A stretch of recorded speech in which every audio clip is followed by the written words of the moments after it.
povo indígena que habitava aqui.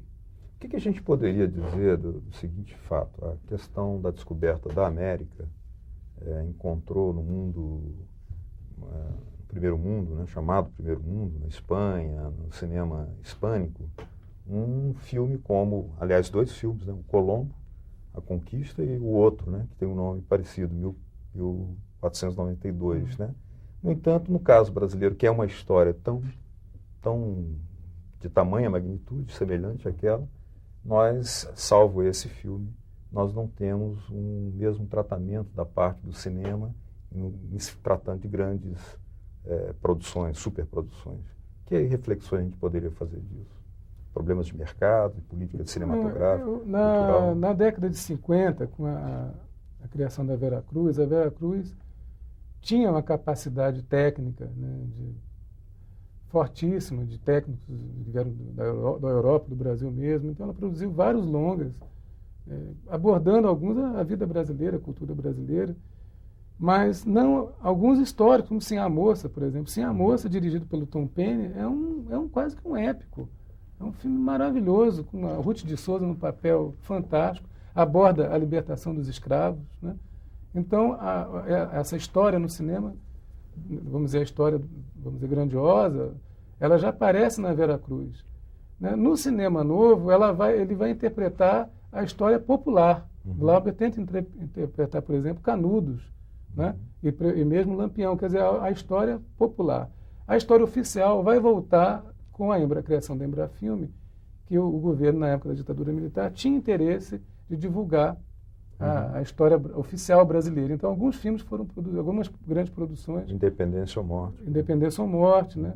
Mas outros cineastas também, por exemplo, cinemanovistas, como o Paulo César Sarraceni, fez o Anchieta, também um filme histórico, né? Então, eu acho que o cineasta brasileiro tem esse namoro constante com a história brasileira. Agora, o problema é o custo de uma produção dessa, né? A gente vive num mercado dominado pelo filme estrangeiro. Então, a gente tem muito talento, tem cineastas de talento, a gente tem técnicos com competência, e a nossa história é riquíssima, né? É uma história triste, sofrida, que muita gente morreu para a gente tentar ainda, né, uma independência que acho que a gente está no processo ainda. Eu acho que o processo de colonização continua muito forte. Professor Marcos, cinema e história, a gente procurando relacionar esses dois campos do saber, como é que você vê a importância do cinema para a história e a relação do cinema com o estudo da história, não é? Como é que, ao longo do tempo de vida do cinema, o cinema se prestou ao estudo da história? Inclusive, a gente pode até puxar esse assunto para a questão da importância da restauração de filmes históricos, né? Bom, essa colocação sua é muito pertinente, porque eu acho que, eu não sou historiador, né? Eu acho que cinema e história, tanto cinema de ficção quanto cinema documentário, eles estão intimamente ligados. O cinema, se não fosse o cinema, a gente talvez não tivesse a memória desse século no Brasil. Desde os cinejornais mais simples até os filmes de ficção. Eu esqueci de citar outro, que foi Inconfidência Mineira, da Carmen Santos, que ela faliu para produzir esse filme, um épico também, um filme maravilhoso. Tiradentes, Joaquim Pedro. Né? Do Joaquim Pedro, Os Inconfidentes. Os Inconfidentes. Os Inconfidentes. Então, agora, se não fosse o trabalho do restaurador e do pesquisador, todos esses filmes, a gente não teria condição de ver o próprio descobrimento do Brasil, né? Eu acho que 80% dos filmes brasileiros já foram perdidos, destruídos, em incêndios, em enchentes. Então, a gente, com isso, perde a nossa memória, a gente perde a história. Agora, a gente não pode deixar de ressaltar o brilhante trabalho de restauração do descobrimento do Brasil feito pelo CTAV. A parte de imagem, sob o cuidado de Mauro Domingues e Aloysio Gonzaga, eles fizeram, a Cinemateca Brasileira tinha feito um contratipo, né, porque a cópia estava em muito mau estado, eles conseguiram salvar o filme. Então o CTAV fez um segundo contratipo, fez um novo contratipo, um segundo negativo, uma nova marcação de luz que deu trabalho, 4 dias para marcar a luz. O pessoal do som, eles usaram o trabalho sob a orientação do maestro Roberto Duarte, um grande especialista em Vila Lobos. Ele usou uma nova gravação que ele tinha feito com a orquestra de Bratislava editaram um som todinho original, tiraram do som ótico, passaram, enfim, um trabalho minucioso de restauração de filmes. Chamaram o Geraldo José, que é um dos grandes técnicos, sonoplastas, né, do cinema brasileiro. Aí ele fez o som das velas, o som do vento, o som da água, o som do mar. Refez isso tudo, né, para poder preservar. Então, eu acho que a gente tem que... Eu acho que a cultura brasileira deve muito a esse trabalho de restauração, que é feito no Centro Técnico Audiovisual e na Cinemateca do Museu de Arte Moderna e na Cinemateca Brasileira. Voltando, Marcos, à crônica do Graciliano Ramos sobre o filme O Descobrimento, ele elogia, na sua maior parte da crônica, o filme. Destaca aspectos fantásticos, né, de várias cenas, aquela da dança, particularmente, ele realmente delirou com aquela parte. Mas ele faz uma crítica, é o Graciliano. No texto dele, ele diz: lamentamos que nesse trabalho realizado com tanto saber, um elogio, se deu ao público retratos desfigurados dos exploradores. Ele se refere àquela cena onde os índios são levados para, dois primeiros índios levados para o navio, para a caravela, né, o galeão, e aí são tratados, segundo o Graciliano, de uma forma inverossímil, porque muito bem tratados e tal. E ele lembra a trajetória histórica dos colonizadores, não só os portugueses, mas de outros, e diz que isso não é bem uma realidade do que aconteceu depois na história da colonização. Bom, não pode esquecer da matança de índios. Agora, o Humberto Mauro se baseou o roteiro na carta de Pero Vaz de Caminha. Então, eu não sei se na carta tem essa cena dele agasalhar os índios. Aí eu não sei, né? O que eu sei é que o Humberto Mauro, ele era muito romântico. Ele era um homem bom, né? Então, eu acho que esse próprio, talvez ele tenha se projetado, ele como diretor, na pele dos dois marinheiros lá que cobriram os índios, porque Humberto Mauro foi um defensor, vamos dizer assim, da brasilidade, de tal ponto que ele aprendeu tupi, né? Assessorou Nelson Pereira dos Santos no filme Como Era Gostoso Meu Francês. Ele fez todos os diálogos em tupi, né? Em outro filme também. Os diálogos em tupi desse filme, ele que redigiu. Certamente. Pelo menos do Nelson Pereira, Como Era Gostoso, todos os diálogos em tupi. Então, né, o Humberto Mauro foi um defensor, vamos dizer, desse homem brasileiro que seria o índio, como valor puro, né?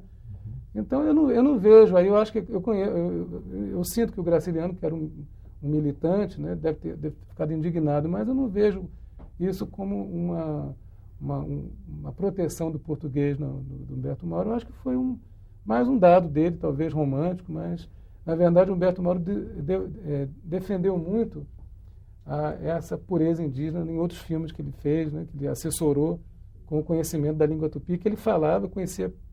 Ele era fiel, vamos dizer, tipo um Policarpo Quaresma, como você colocou. Quaresma.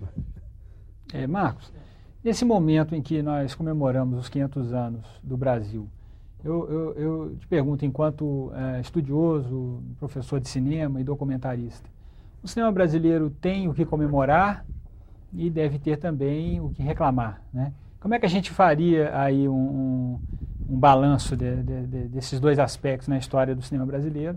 Não é? O que o cinema brasileiro pode comemorar nessa data em que nós comemoramos os 500 anos do Brasil e o que ele pode, de alguma forma, reclamar? Eu acho que o cinema brasileiro pode comemorar a coragem, né, dos seus cineastas, dos seus produtores, que nunca desanimaram, né? Eles sempre, desde Humberto Mauro, Adhemar Gonzaga, a Vera Cruz, o Lima Barreto da Vera Cruz, depois o Cinema Novo, Glauber Rocha, e, enfim, o cinema brasileiro nunca desistiu, porque é uma luta constante, porque o nosso mercado ele é dominado, película custa caro, as condições de produção, é caro fazer um filme, né? E o mercado brasileiro é um grande mercado, então acho que o que a gente tem que comemorar é a coragem dessa classe cinematográfica, que nunca parou de fazer, mesmo no governo Collor, que foi um golpe terrível contra a cinematografia nacional, contra a cultura brasileira, que foi uma política de terra arrasada. Walter Salles Júnior colocou isso muito bem no último debate aqui em Brasília. Acabou com o Concine, que era o Conselho Nacional de Cinema, acabou com o Embrafilme, acabou com a Fundação do Cinema Brasileiro, mas não conseguiu acabar. É como um fênix, né? O cinema brasileiro está sempre renascendo. Aí Carla Camurati faz o Carlota Joaquina, o público, né, responde, você passa cinema brasileiro na televisão, o público responde. E o jovem público vai perdendo o preconceito que tem contra o cinema brasileiro, que existe um preconceito muito grande ainda, né? Agora, o que a gente não tem, acho que não pode comemorar, é porque não é a lei, essa lei do audiovisual, que tem propiciado a realização de vários filmes, que vai resolver o nosso problema. A gente não tem uma indústria no Brasil ainda. Eu pessoalmente, sou favorável a uma reserva de mercado mínima. É claro que você não vai poder comparar a produção brasileira com a produção norte-americana, né? Eles produzem muito mais. Mas na França, por exemplo, 30% do mercado francês é reservado para seu próprio país e recebe um apoio do Centro Nacional de Cinematografia.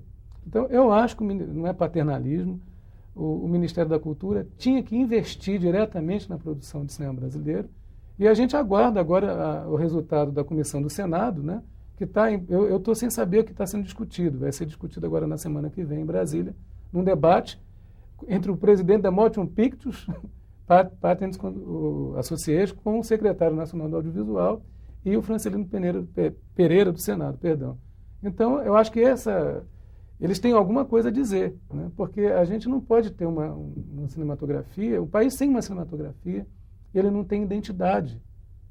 Então, enquanto tiver, eu acho que o Brasil deve comemorar nesses 500 anos a nossa identidade, nós, brasileiros, porque a gente está sendo muito colonizado demais pelos americanos. Então, eu acho que a hora da independência do cinema brasileiro não pode mais esperar. Eu acho que está começando agora. Isso que a gente tem que lutar. Eu acho que a nossa comemoração deve ser uma luta, né? Marcos, para fazer frente, antes da gente terminar, e vamos terminar com uma última cena do filme O Descobrimento do Brasil, de Humberto Mauro, para fazer frente a esse processo de colonização audiovisual, para construir público, formar público que vê minoritariamente o cinema brasileiro hoje, o grande público não vê, a não ser residualmente, o cinema brasileiro. Não seria interessante que houvesse, como já existiu no passado, com o Vila Lobos, no Ministério da Educação, cadeiras, né, disciplinas de música brasileira, de cinema brasileiro, mas a partir da escola do primeiro grau, para acostumar com essa estética do nosso próprio cinema do Brasil? Eu acho que você tem toda a razão. Eu acho que cinema brasileiro, a história do cinema brasileiro, já poderia ser ensinada nas escolas primárias, né? E a própria prática do audiovisual também já poderia ser iniciado no segundo grau, nas escolas de segundo grau, de cultura brasileira, música brasileira, cinema brasileiro, que eu acho fundamental isso, essa formação de público. Pra vocês terem uma ideia, agora está sendo feito o Circuito Universitário de Cinema, através da MPC, o projeto Cinema em Movimento, que visa divulgar o cinema brasileiro para os jovens nas cidades que não tem cinema, chamado Sem Tela, né? Uhum. E no circuito universitário. Então começou essa semana em Brasília o projeto Cinema em Movimento, que tem o apoio até do Ministério da Cultura, que é da MPC do Rio de Janeiro, que visa a formação de público universitário. Mas eu acho que você tem razão, deve começar na escola primária, não é nem no segundo grau. Bom, nós queríamos então agradecer a sua presença aqui, nós vamos ficar ali de olho ali na tela, agradecer a presença também do César Mendes. Eu agradeço a oportunidade, a satisfação de poder falar do grande Humberto Mauro, né, desse filme que vocês vão passar agora comemorando, né, os 500 anos. Então aí o último trecho selecionado do filme O Descobrimento do Brasil, de Humberto Mauro. Que é exatamente o trecho da primeira missa que nós separamos ali com a produção, a primeira missa que foi rezada no Brasil, não é isso? Vamos lá. Vamos conferir então esse trecho. E a você, telespectador, obrigado pela sua atenção. Continue com a nossa programação.